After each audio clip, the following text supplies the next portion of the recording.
Hi, beautiful souls. So, I was called to discuss covert or vulnerable narcissists and how they make people crazy, how they make you or their target crazy. And in order to understand the weapon, right, you have to understand like the structure of the personality that's coming with the weapon. So, a common term is covert narcissism, which actually in literature it's more like vulnerable or like fragile, because covert can be both the grandiose or the vulnerable type of narcissism. So these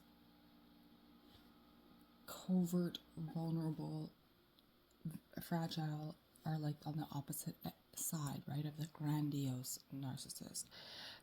But there are, grandiose narcissists that will show vulnerability, that will actually promote feelings of vulnerability. And the reason that it's really important for you to understand that this fragility is so dangerous. What do I mean by this? When we're talking about a fragile or vulnerable narcissist, how do we define them briefly? So, someone functioning from a vulnerable narcissistic personality structure is somebody who is like in a cycle. So they're constantly in this like cycle of elation and depletion. So unlike a grandiose narcissist who's, always got this constant supply of narcissistic supply, right? Like they're always kind of building themselves up, so they're on the more like continuously steady burn of elation, whereas a vulnerable narcissist is failing all the time to get that supply. She gets it, she loses it, she gets it, she loses it again. So they cycle between elation and depletion, and so therefore they're really moody, generally speaking, than a grandiose narcissist. But you'll also see them cry a lot. You'll see them really fragile, very vulnerable. They'll apologize. But ultimately, they're only doing that because they're trying to get back up to a position of power over you.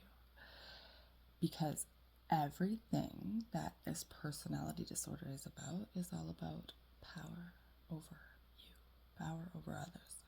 So the power of the grandiose narcissist is usually, bullying or reward, right? Something that's really done in the light, really yang style, right? You'll see that coming.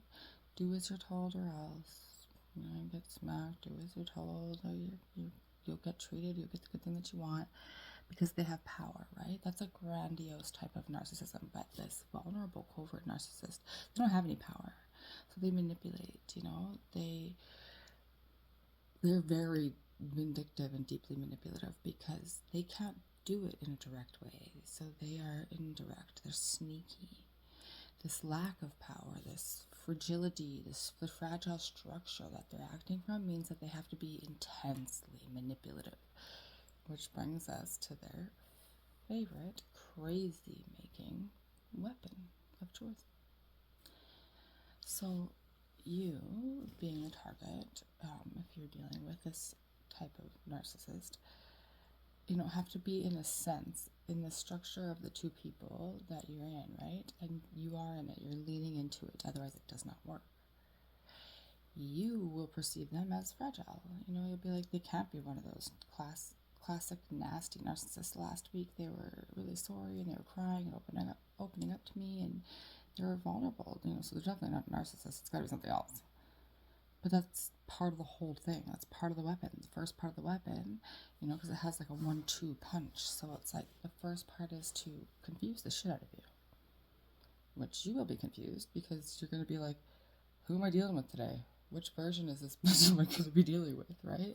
They're related. They're showing up as confident. They've got their narcissistic supply. They're grandiose. They're, a little bit domineering even, but they're very confident and grandiose. And if they're depleted, they're vulnerable. They're crying. They're weak. They need you.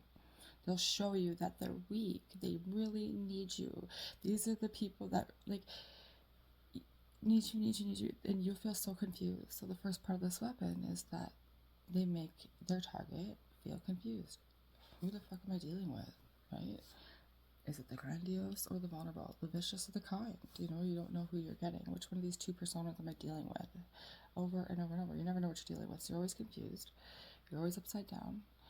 And then the next thing that they're going to do, beyond this confusion, just where the crazy making comes in, is that they're going to leverage your pity, your compassion, by evoking massive feelings of guilt. These are the ones who give you the sub story. Their weapon comes in a package delivered, but it's only this missile delivery system. It's not the actual weapon. It's not the payload of the sob story. The sob story. So you're going to have the story of them.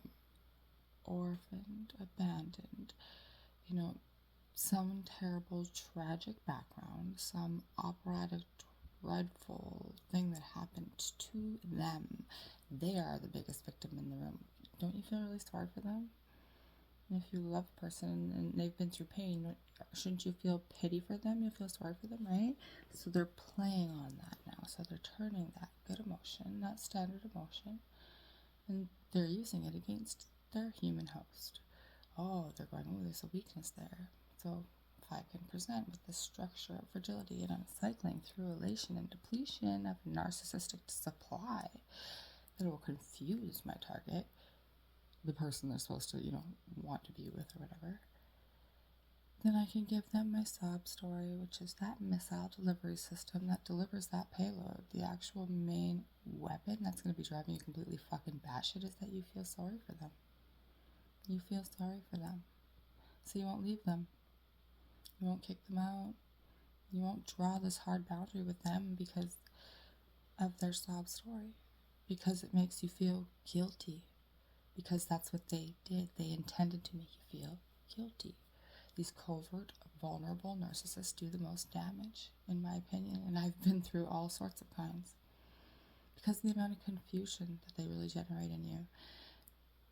This is the type that typically is more common, I find, in women, but it's common in both women and men. But you never know which version you're dealing with. And after a very, very long time, you can really not know any truth about these people. And there'll never really be any closure with this type of person because a part of you after that, the relationship's done, no matter what kind. It's always going to be like wondering, like, were they really that sad, lonely, desperate, weak victim that they presented themselves as, I think about the Puss in Boots from Cat.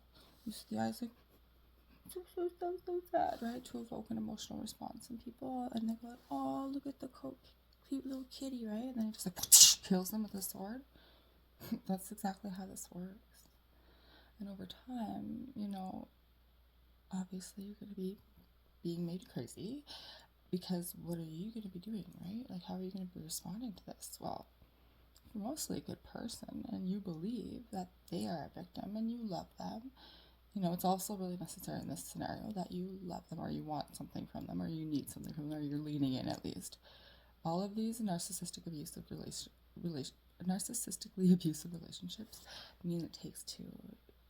They're leaning into you, you're leaning into them. And so this is kind of proven true because like you'll see it, tell people to cut these people off. They just can't, right? It's really hard and nearly impossible. Like if you check with people, like it'll be like, oh yeah, I'm gonna do it, and then you talk to them a week later or whatever, a month later, and you'll be like, guess what he said now, or guess what she said now, and you're like, what the fuck? Why are you still talking to them, right? Because they wrote you back in. And so it's really important that if you're dealing with this type of person, you stop right now and don't talk to them like at all. You have to understand that everything leading up to this point has been a manipulative lie and a sob story. So they're never going to just flip and all of a sudden not be just mentally ill and narcissistically manipulative in overnight. But they will spin a new sob story, a next level one that will most likely paint you as the bad person for insinuating or making them feel that way. And if that's not working, then they'll come up because they'll be being built on this supply, and they're going to attack you and call you down as a narcissist. right? So think about like AA or like rehab, right? A lot of like, if you go to like, not say like rehab, but like say like to, yeah, AA or NA, they want you to stand up and introduce yourself and then admit, hi, I'm an alcoholic or I'm an addict, I do this, right? And so if you think about this, like, to stand up there and say this, I've abandoned a vulnerable person, you know, it seems like very shameful, which manifests guilt for a person, right? If you think about that, you know, and so that's what drives people back. It's this guilt. I'll unblock her, you know. I'll just go this one time, you know. What if it's an emergency? What if she's serious? What if she's really gonna kill herself this time, you know? Shit like that. Let that bitch call the cops. Doesn't need you. You're not her dad. You're not his mom. Block them and move on with your life. This is legit what narcissists do to make people crazy. They leverage your good nature against you. Covert, vulnerable narcissists are the most toxic, I think, in the long run, because the target never really knows what they're dealing with.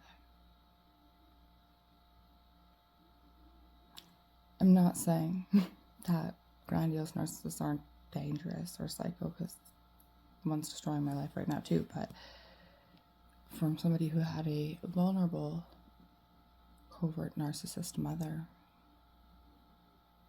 it takes sometimes a really long time, and you really are manipulated against it. And any time you ever try to bring it up in any regard, they will flip it in any which way, and that won't always be the same. So it'll be something new, and you'll be like, well, that's not what they would usually say, so this must be legit. So none of it's legit. Just cut your losses with this type of person and keep being your beautiful self towards somebody else who will reciprocate. Love you, beautiful soul.